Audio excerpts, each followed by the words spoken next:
Y'all really like this? Like, y'all really like this though? This is A Little Life by Hanya Yanagihara. I have a lot to say. This was not good. Just straight up, this was not good. And I think y'all lied. And I don't think a lot of y'all have actually read this.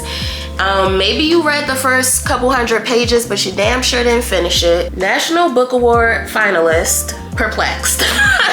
Okay, Booker Prize finalist, confused. Like, I'm really trying to understand. You know, I have notes because when I'm going to tear something down, I need to stay on track. Let me give y'all a little summary on this first, and then we'll get into it. I'm going to try to keep the spoilers at like a minimum in case you want to torture yourself and read it too. Okay, so let me give you the summary, and this is straight from Google. No need to reinvent the wheel. A Little Life by Hanya Yanagihara follows the lives of 4 friends, Jude, Willem, Malcolm, and JB, over several decades, focusing on the profound physical and psychological trauma experienced by the enigmatic lawyer, Jude St. Francis. Despite achieving success in their careers, their relationships are challenged by addiction, pride, and Jude's deeply scarred past from childhood abuse, which he attempts to overcome while grappling with ongoing self-harm and debilitating pain. The novel explores themes of trauma, the limits of human endurance, and the complexities of love and friendship, particularly the deep bond between Jude and the actor Willem. Okay. Sounds good. It sounds good, doesn't it? It's like when you see a trailer for a movie and you're like, that's gonna be like that, and then you go see the movie and it's ass. Let's start with the positives, right? Because there's only a couple things. The first like 240, I'm gonna say, because it's broken down in like parts. Up through like part 3, I could rock with it. Especially like the first few chapters where we were just being introduced to the characters. I thought the entire book was going to be broken down like that, where each chapter or a couple of chapters, we focused on one of the 4 in the group, right? And we would be able to see events from all 4 of their perspectives, which is interesting, right? But okay, I said I was gonna focus on the positives. I really enjoyed like the first couple hundred pages, and I wish that the entire book was written that way. The next positive, the author does a really good job of describing like Jude's inner monologue and like really putting you inside of his head, especially like as he's dealing with all of these traumas. Warning, intense abuse is described in this book. I'm not gonna get too specific into the types, but it's bad. I don't feel like it gets too deep into describing things in like gory, graphic detail, but just keep that in mind. I felt like the author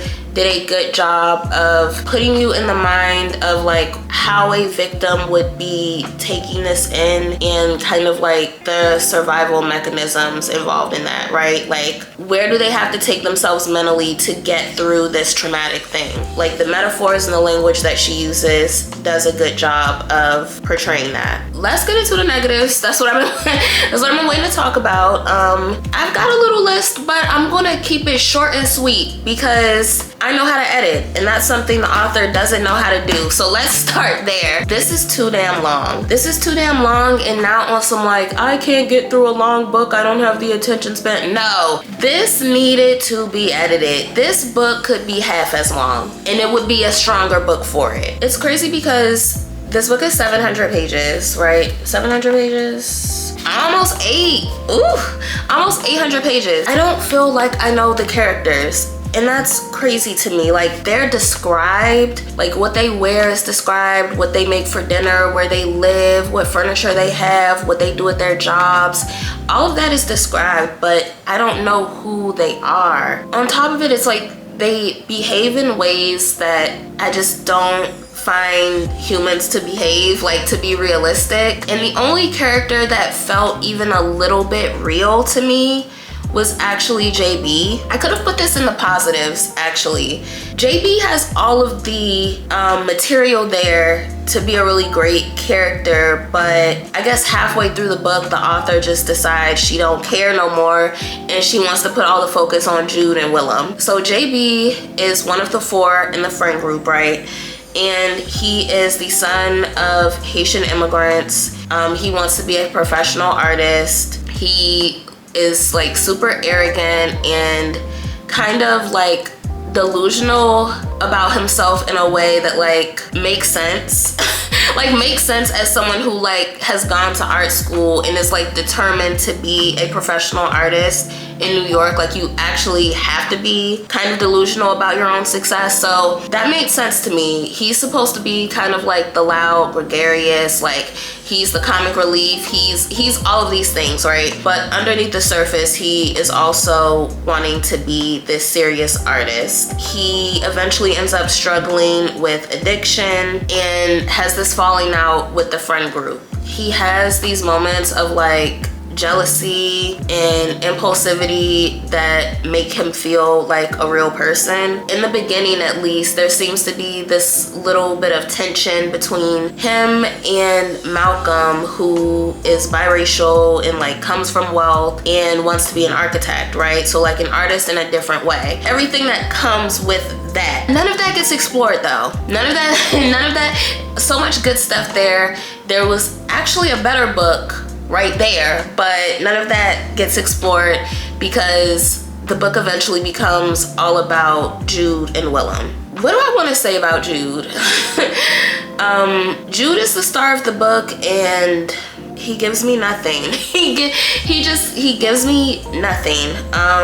I don't know like what his character was meant to make me feel. I understand all of the things that happened to him and I understand the things that he is doing to himself. I don't understand who he is though, and I hope I'm like making sense when I say that. Like someone's personality and who they are in relation to other people is not the same as recounting all of the terrible things that happened to them.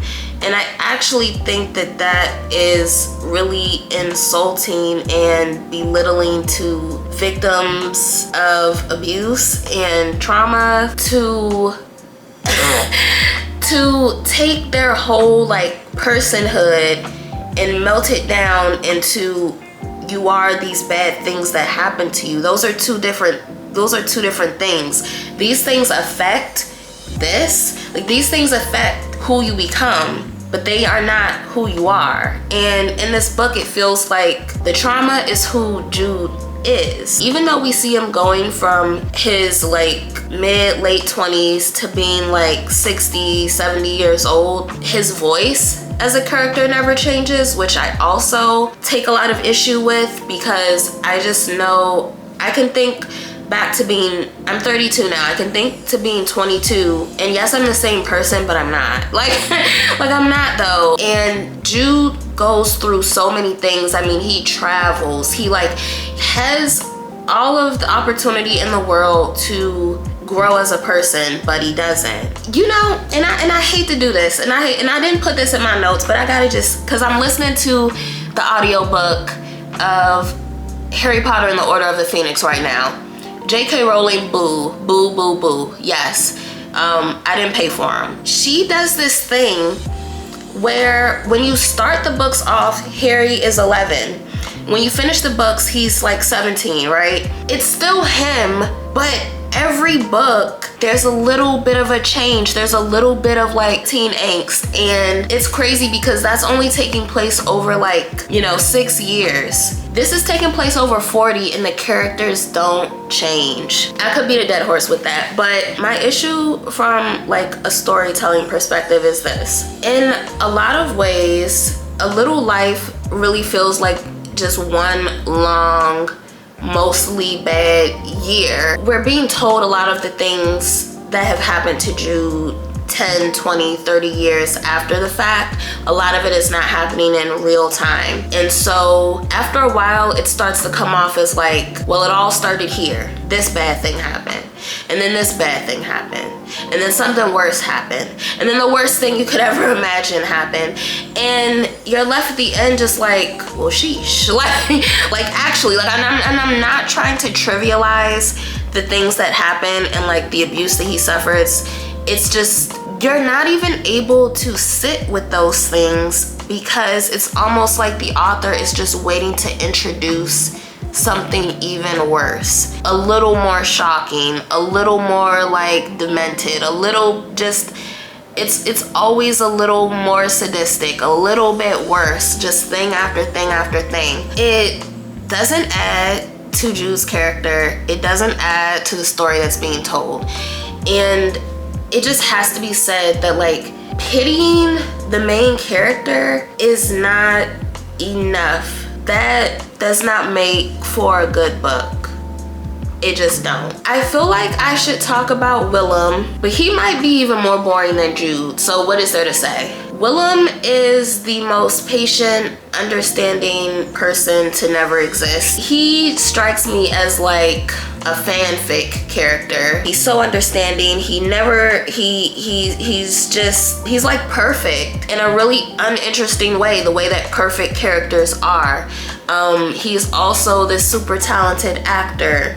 And in between all of this time that he has to become like a once-in-a-lifetime talent, he is also able to be the one point of like stability for his friend who is struggling. I don't buy it. I don't buy it. Willem is just like a device. He's just put there for Jude to work off of. He's not his own character, at least not to me. So on the one hand, you have Willem, who is too perfect, too patient, too understanding. And then on the flip side, you have the like villains of the book, the bad people. Jude runs into sadistic person after sadistic person after sadistic person, and you're just sitting there like, I want to focus on Caleb. He manages to be like this successful person in fashion. He has friends, he has like all these things, but he apparently gets off on like torturing the disabled. I couldn't suspend my disbelief. It's like each new thing that Caleb did, I was just like, okay. Like, I think it was at that point that I kind of checked out of the book. Caleb wasn't needed. Dr. Trailer, is that his name? He was not needed. This book would have been so much better if it had just stayed with Brother Luke being the main perpetrator. I don't feel like that's too much of a spoiler because I feel like it's very much set up for you to expect that Brother Luke is not who he seems, but that's why that made more sense. There was some build up. There was something also more real to what I think a lot of victims of abuse experience, which is this person is not always all bad. Those blurred lines of like, they're doing this nice, seemingly nice thing for me and then doing this terrible thing to me. That's what makes those situations and relationships complex, and what can be so devastating, and like the sense of trust being broken and the betrayal of it all, and the blaming yourself, and all of that goes into that. So that's why Brother Luke's character works. Caleb and the doctor, they just don't work. They were like so evil and so bad and so terrible that it was just goofy. Let me sum it all up, I guess. Let me bring it all home. The thing that I kept seeing over and over was that this book is so sad. It's so sad. That's what so many of the reviews were saying. I was crying while I was reading it. It was so sad. It stuck with me. All of these things. I hate to break it to you, but a book being sad does not make it good. A book being sad does not make it thoughtful. And this is gonna not make sense, maybe it will, but a book being sad also does not make it tragic. This is sad on a very surface level. It isn't tragic.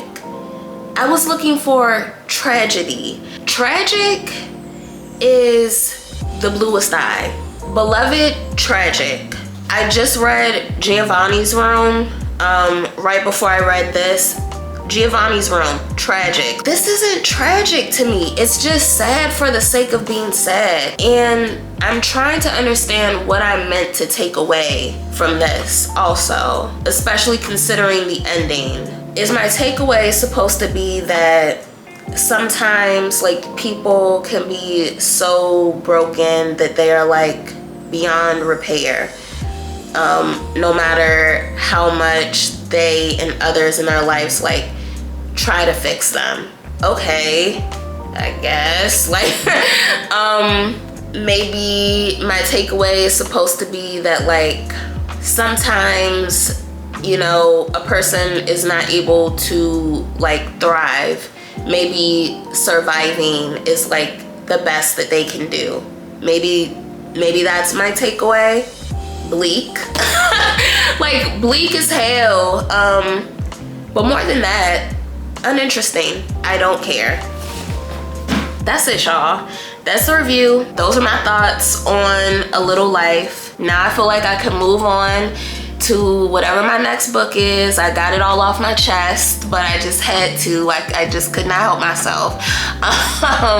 If you have read the book, please let me know your thoughts. If you've not read it and you were considering it, let me know if I like scared you away, if I made you cross it off your list. I know I can't be the only person who has seen this like all over the place, but yeah.